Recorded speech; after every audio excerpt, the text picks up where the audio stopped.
long time. We're live. Tom, you and I can thumb wrestle for the honor of the best. Pale in comparison. Are you still on the board? I am.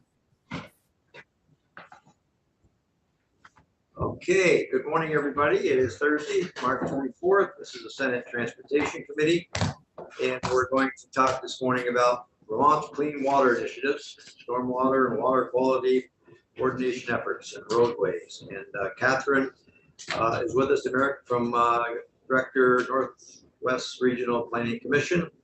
Joe Perigo. Yes, I always get that wrong. So go right ahead. Who would like to lead off this morning? Catherine? I think that would be me. So thanks for having me here today. I'm Catherine Dimitrick, Director of Northwest Regional Planning Commission, and I'm here just to talk about how the regional planning commissions play a role in the state's water quality efforts related to transportation. I'm going to focus primarily on grants and aid, but I'm also going to hit on a couple of other things as well. So I'm going to share my screen.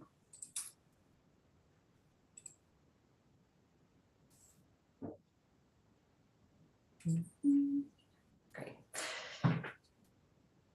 So Vermont's regional planning commissions get involved in water quality through really three areas. The first is through municipal technical assistance, and included in that is working with towns to comply with the municipal roads general permit, helping to apply for and complete the inventories under the Better Roads Category A grants, helping to identify projects, submit grant applications, and sometimes serve as project managers for the Category B, D construction grants, and then the larger project of the municipal road grants and aid.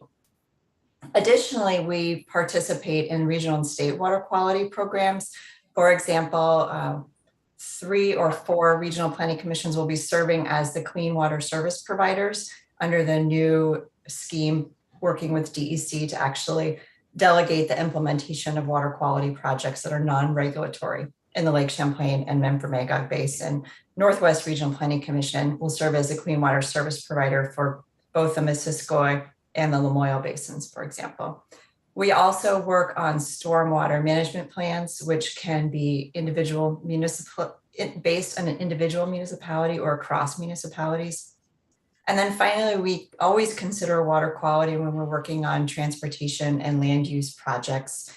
For example, we help several towns do the education requirements for their MS4 permits. We consider water quality when we're working with towns to update land use plans and zoning. And then we work on green infrastructure projects, both through education and actual implementation. So the grants and aid program, this is been a really fun program to manage for the last 4 years. This was conceived by DEC back in FY18, and it was conceived initially as a 1-year pilot, and they asked Northwest Regional Planning Commission to manage it on behalf of the state.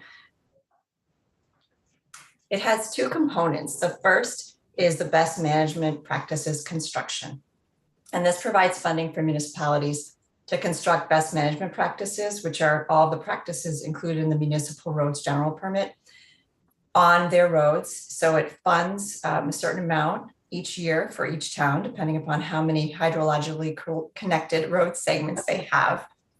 And a big component of this work is not only the funding for the construction and maintenance practices, but also the on-the-ground technical assistance provided by the regional planning commissions with assistance from DEC and VTrans. So over the 4 years that we've managed the program, FY18 to 21, there were 204 miles of roadways improved. And over the 4 years, 235 of the 261 eligible municipalities enrolled. And there were 750 plus on-site technical assistance visits by regional planning commission staff. So all in all, it's a program that over the past 4 years has really resulted in a lot of work across the state to improve roadways for water quality and to provide on-site technical assistance and learning for our municipal staff. The second component of this program is much smaller, and it's an equipment program. And I'm sorry, was there a question or just a noise? Just noise. Okay. This is the equipment portion of the Municipal Road Grants and Aid Program. And this was managed by DEC with assistance from NRPC. And over the course of the several years, every municipality in the state has been eligible to purchase a piece of equipment that helps them to comply with the Municipal Roads General Permit standards. And this includes hydroseeders, compactors, rollers, and there are some examples here of what those look like. So there have been 68 pieces of equipment purchased to date, 42 are in process, and then there are 38 on the wait list for FY23. And after that, I think DEC is considering whether they will be continuing the program after FY23. Yeah. What is that looks like the blower in the image of the bottom there, just blowing stuff off to the side of the road? How's that a water quality piece of equipment? It helps to ensure that seeding takes hold for grass in those grass line ditches. So it's like prior to the seeding, you run that makes sense. Yeah, there's two blowers, so I'm not sure. One is green and one is not green. So they both help with. No, not the seeding, the one in between those with the truck with a little trailer. Oh, the truck with the little trailer. Yeah, what is that? You know, I don't know which piece of equipment that is. Joel, do you know? Well, yeah, it looks like it's like a cleaning, like it's just like getting stuff off the road. But maybe you do that before you seed so that you're getting seed on the ground and not just seed on the leaves and things. That is it's like a leaf blower. It's a big leaf blower. I think Senator Engels has asked about that piece of equipment in the past. It helps to blow the leaves out of the ditches, and so they're not decaying in the ditches, essentially creating more phosphorus. Thank you, Joel. Thanks. So over the 4 years of the program, I thought it would be helpful to just look at some statistics. So $10.6 million were spent from FY18 to 21. On average, each municipality that participated completed 5 segments per year, and that's about 1/3 of a mile. The average cost per 100-meter segment was about $4,500. And even though the program required a 20% match, on average, the towns documented 32% match. In terms of how the $10.6 million was spent, 84% of it was spent on the actual construction practices, the best management practices. 11% of the funds was spent on technical assistance with regional planning commissions on the ground working with municipal road staff. 3% was spent on equipment and 2% was spent on administration. So I think it was a very efficient and effective program. So some of the benefits of the program, I think it really obviously has water quality benefits because we are improving our roadways and focusing on the high priority hydrologically connected parts of our local roads. In addition, these best management practices also reduce storm damage and decrease maintenance costs long-term. Because the program had on-site municipal assistance with RPC staff, it really broadened the municipal education levels, especially for municipal road general permit compliance. And initially when the program first started, it had post-construction verification. So it really enabled us to ensure that the funds were being spent correctly, provided an opportunity for additional learning if the management practices weren't installed properly. And then it was a real investment in RPC capacity and knowledge. And now we have a cohort of RPC staff across the state that are knowledgeable about the best management practices under the municipal road general permit.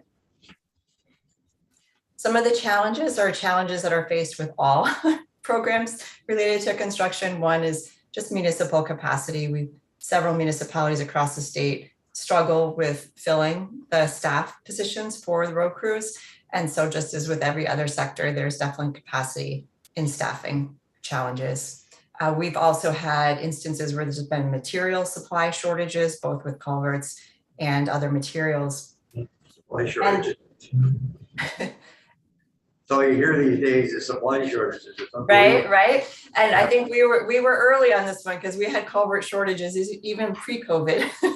One of the largest tire dealers in the state doesn't have one single winter tire and not getting any, not a winter tire. I think my son's parts business said, we can't get one winter tire. Usually this time of year, they're all bought and purchased because I guess it comes from Russia or, Preparing for the. yeah, there's zero for winter tires. So if you get a chance to buy it, you better buy them now. Company is, but they've been made. So Yeah, okay, go ahead. Sorry, Kathy, go ahead. Oh, no, that's okay. That's interesting to know. It's just wild. And then one of the other ongoing challenges is just the consistent need for municipal training on the MRGP requirements and tools. And it's both a challenge and an opportunity. So moving forward, the program did shift from DEC to VTrans. And I know VTrans is evaluating structure for the program for FY23. And we've shared several recommendations with VTrans, which I'll share with you. First is that we really think it's important to continue to utilize the RPC expertise and to continue the municipal support, because it's really important to have reasonable expectations for municipal responsibilities. And I'll give you one example. My staff is working with one municipality in the region, and the road foreman doesn't use computers at all. So if you want to send him information, you send it to the town clerk, she prints it out and hands it to him. He could probably butter toast with a backhoe, but he doesn't use computers. And so to expect this person to be able to go online, find his 100-meter segment somewhere on Town Highway 22, know exactly where it starts and ends, and then utilize the online reporting portal is probably not reasonable. He has amazing skills in the job that he does, but he needs assistance in these other parts of it. And then our final. Under Mazda that doesn't use email?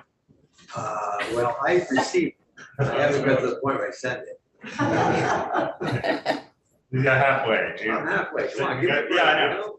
You're not talking to a smart guy. Step by step. I thought you'd appreciate that example. So the other recommendation that we have is that we really think it's time to think about simplifying the administration by just adding these funds to the Town Highway Aid Program as a separate line item. When this grant program first started, compliance was voluntary because the permit wasn't fully implemented.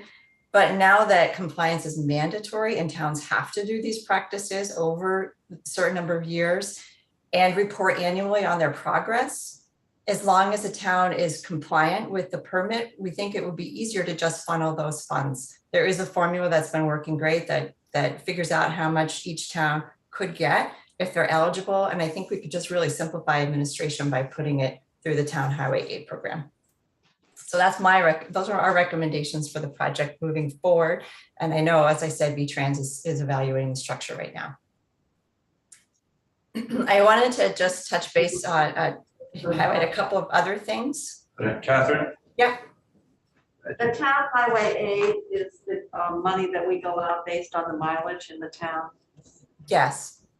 But that's just a formula, and how would you separate out a grant program? I mean, they could spend it on other things, right?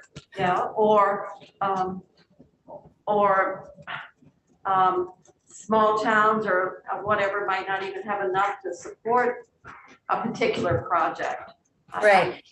So the way the grants and aid grants are allocated now is also based on a formula based on the number of hydrologically connected road segments that a municipality has. And the way it's been designed in the past is there's a certain minimum amount that each town gets to avoid that issue of not even getting enough money for the smaller towns with fewer road miles.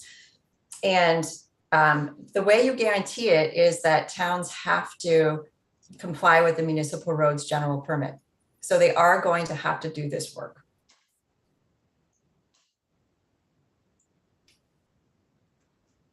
Yes, Senator. So I appreciate the involvement of the state and their computers and stuff like that, because the knowledge and what's expected is tremendous help. But this isn't a cheap program. At $10.6 million, is 204 miles, $52,000 a mile. I can see where the impactfulness of water quality is great, but It certainly is not an inexpensive program at all. Just, and I question, it's only 204 miles that we've done so far, in 4 years. That's how much has been done with the grant and aid program. There's been other improvements that have been done through Better Roads grants and just towns doing the work on their own. If you remember back when Emily Bird and Helen were giving their presentation, it showed developed lands projects being kind of in the middle of the cost per phosphorus removed. And that's where this grants and aid gets accounted for. It's not inexpensive. Most water quality projects aren't. So it's not an inexpensive program. The Municipal Roads General Permit requires these actions to happen on the local roads, so it has to be paid for somehow. I will say that based on our analysis, the municipalities tended to choose the more complicated segments, the worst segments first. So our hope is over time that compliance costs will decrease. Because they didn't know how long the grants would last, they tackled the hardest ones first. And the Municipal Roads General Permit also requires you to tackle the highest priority segments first, and the highest priority ones tend to be the steeper slopes and those with bigger issues.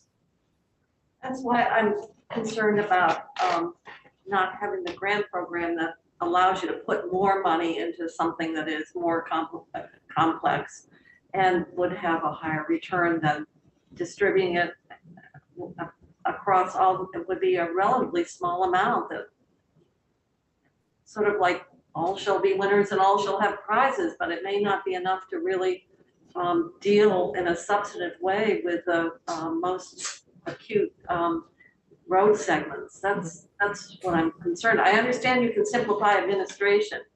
Yeah. By doing that, are you in fact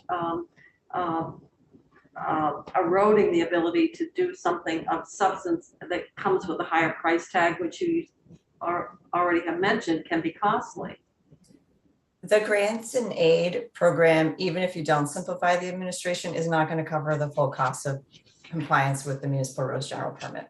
I know that, but still, whether you get $100 or you get $10,000 could make a difference in terms of what you can do with some of these big projects. Is it separated in the grant? Is it separated in the grant, or is it just added to the grant? That's what they're. I guess you would just add that to the grant, to the town highway aid appropriation, and distribute the money using the same methodology as for town highway aid. Is that the proposal? That would be my suggestion, except that you would keep it as a separate portion of the town highway aid, because in order to be eligible, a town would need to be compliant with the Municipal Roads General Permit.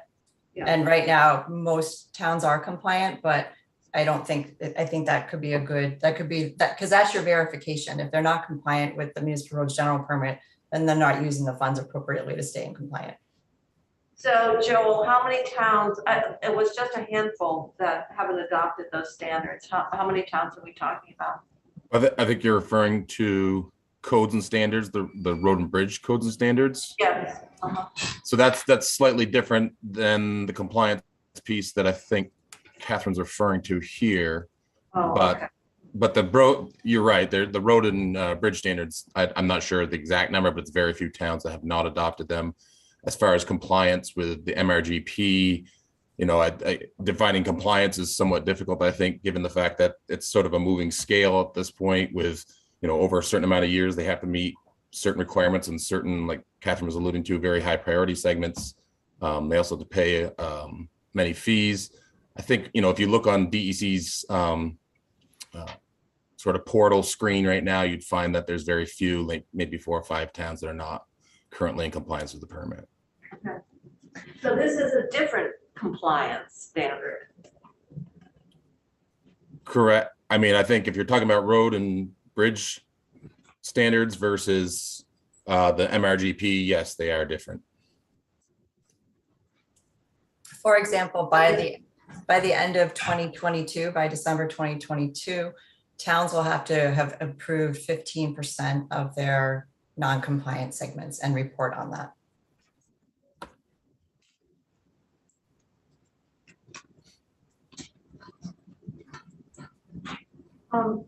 Did the House make this change in terms of this recommendation? To consolidate the two into Town Highway I'm not aware that they did. This is our recommendation for something to think about in the future. 8? Oh, okay, all right, thank you. Yes, go ahead. And Catherine, this is just your RPC's recommendation. It's not like all the RPCs Or the league. or the league are weighing in on this. Correct. So This is from your our, experience, what you guys thought.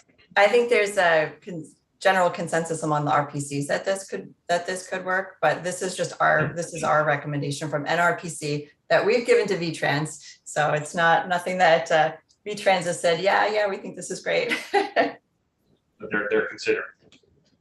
I hope they are. I think it's something that we've heard from Catherine and we've considered, but the devil's in the details as always, and something that we would have to sort of work through. To be quite honest, we've made zero progress on it to this point. But something we've heard, and we'll consider moving forward.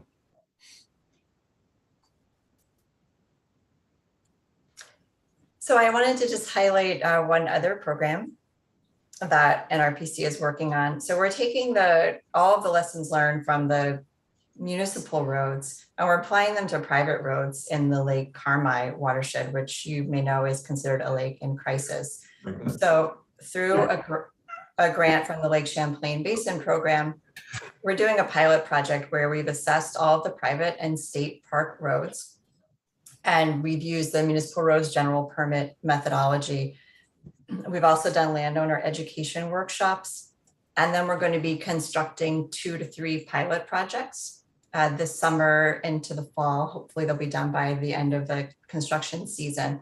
And we're using this grant through the Lake Champlain Basin Program to really examine how these municipal road general permit methodologies and the best management practices can be applied on private roads, because private roads don't have to meet any of these standards. So this could be used as a non-regulatory way to achieve some of our water quality goals, especially in the clean water service provider basin. So we'll use our lessons learned from this to see what applicability these best management practices could have on our private roads. Catherine? Yeah. I know this is in Franklin County. What town actually is Lake Carmi in? Franklin Town. Town. None of us are from Franklin County, so you want to pick examples that are in our counties. That's all Well, right. if we had a pilot project, you should be lucky that you don't have a lake in crisis that we can highlight for you. Very good. Right. And I would point out there is a report on the progress made in terms of phosphorus in Lake Carmi. And right now, we haven't made progress at all. We have the aerator coming. Yeah, we have, well, there were difficulties with Right. It's hard to drying. keep So actually, I think the phosphorus load actually went up. So I'm sure you're monitoring that. But it is a lake in crisis. It is. Surrounded by water. Yeah. And the aerator treats the symptom. Have you read the report? I have not read it yet, but I know that our water quality person has on our staff. Yeah. Yeah, it's such a complicated system. It seems like every time we feel like we're making progress, we are not sure we are. And then finally, I always like to just end reminding everybody why we're doing all of this, because we always get bogged down in the details. And these are two pictures taken from the same spot one summer. On the left is what you don't want, and on the right is what you do want. And so St. Albans Bay. Yeah. Okay, I figured.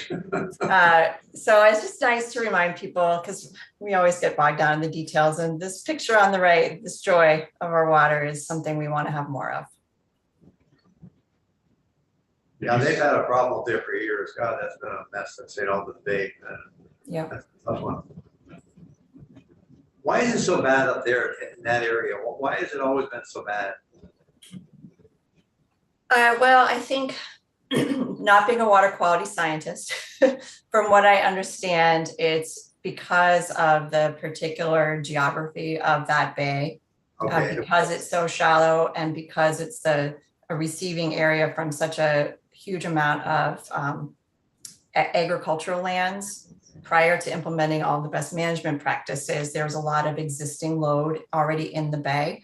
So no matter what you do to limit what goes into the bay, there's a lot already there in the sediment that will take time to dissipate. yeah, we took a road trip up there one time. Wow, it's just something, it's just sad. Yeah. And Yeah, I think it is. you asked whether it could be dredged, and the answer was no. The worst thing was to disturb it, so. I don't know what the answer is there. It's bad. Yeah, and they have talked about doing, I think it's the alum treatment long-term if all of the source reduction methods don't make progress. They did an alum treatment in Lake Maury many years ago. And did it help? I think so. I think Yeah. so. What's your lake up your way? Joe's Pond, Joe's Pond. Harvey's Lake, are in our area. So many ponds and lakes. You've got Don't forget Tickle Neck, where I learned how to swim. Tickle Neck, and actually they had a major problem with milfoil, as Yeah. did Lake Maury. And they did do the treatment that people are down in Bombazine are It's fighting. unbelievable what it does for a lake. But Lake Maury, they did everything, you know, they bottom covers, pulling, et cetera, and it was taking over the lake. The kids couldn't even swim at some of the camps. They had Aloha camps there, and we tried this new treatment, and it hasn't had any adverse impact on the, you know, on the fish or on the native vegetation, but it was what they had to, or they were losing the lake. They had tried everything. Yeah. And Tickle Neck, they've been making some progress there. That's in Rygate. Yeah, that's why they're the other day. That's the name of the lake. Tickle naked, yeah.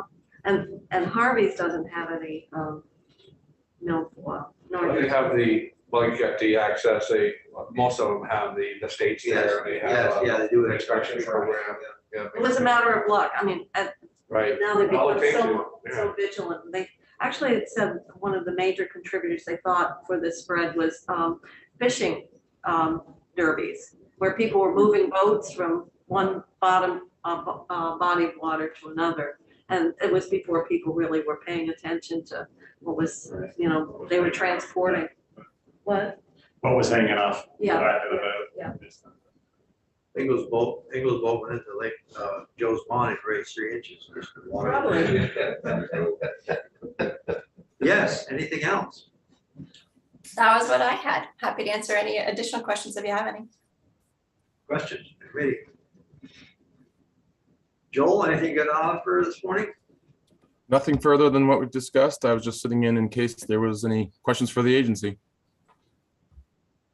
Yeah, we're gonna make progress. I know, and I'm so proud that town of Colchester, we just passed a sewer along the lakefront about probably 3 miles. So for the first time, we've tried for years, we're gonna have phase 1 of a sewer. And even though our lake is very clean there, it's gonna prevent all those cottages on that lake. They have no alternative over the years, you know what's happening. And because we're very fortunate in our bay, it's clean as can be, but this will prevent it now for further in the future because. Will you be part of, you have a comment? Yeah, it goes from the corner down below me to the whole bay. He underwrote the grant. That's right. Well, the only. that's the That only passed part by a really wide margin for you too, didn't it? Yes, it went by 800 votes. And we had a group that was opposed to it because they said they wanted to have a septic system that accommodate that in ground. I mean, I can't even imagine doing that. The South Burlington will take that portion of us. They have made a deal with South Burlington. We've been paying them every year for what number of years. You're welcome. And they're going to, that's right, South Burlington's gonna take it, that's right, I thought about that, that's, But you're having your own wastewater treatment system now, or no, we have nothing, we have no sewer. no, but law. with this new project, It's going to South Burlington. you're connecting to their Yes. system? Send all the sewage to They have allowed, they have agreed to us for many years, we've been paying so much a year, that they would take a percentage on their system. If the next step in Colchester, we'll have to find a facility to go to or build your own, which Burlington needs one badly because they're pumping a sewer in the lake. And are they gonna update theirs this year? Is that a plan for Burlington? Is that, how are they working on that? I don't know the answer to that one. Yeah, And is it a problem of the capacity of the treatment plant or Yeah. the combined sewer overflow? It's That's really what it's the latter, Yeah, yeah. stormwater. they're right, on North Beach where all the swimmers go, and last year it overflowed probably 5 or 6 times, and wow, that's, South Burlington has 2 facilities, Bartlett Bay and then the airport one. The airport one is just perfectly situated. It's right on the border of South Burlington where you can get to Colchester, you can see Essex right there, and also Winooski. So we have a multi-municipal feed into there. It's, we still have capacity, so it's a modern facility. Burlington's problem is they've just got all that old infrastructure, that water and sewer is all refined to change it. They passed a bond 2-3 years ago for $70 million. So I think they're working on it. yeah. Is that part of South Burlington's like logo? We collect the sewage. Well, thank you very much for this morning, the update, appreciate it. Thank you. Thanks for having me, and it was nice seeing everybody. Fire and force and It's a little marketing. campaign. affluence. Bye-bye. Thank you, guys. All right, thank you. Bye-bye. I think that's it this morning, Jeannie. That's it for today. You have Okay, your- that's off live.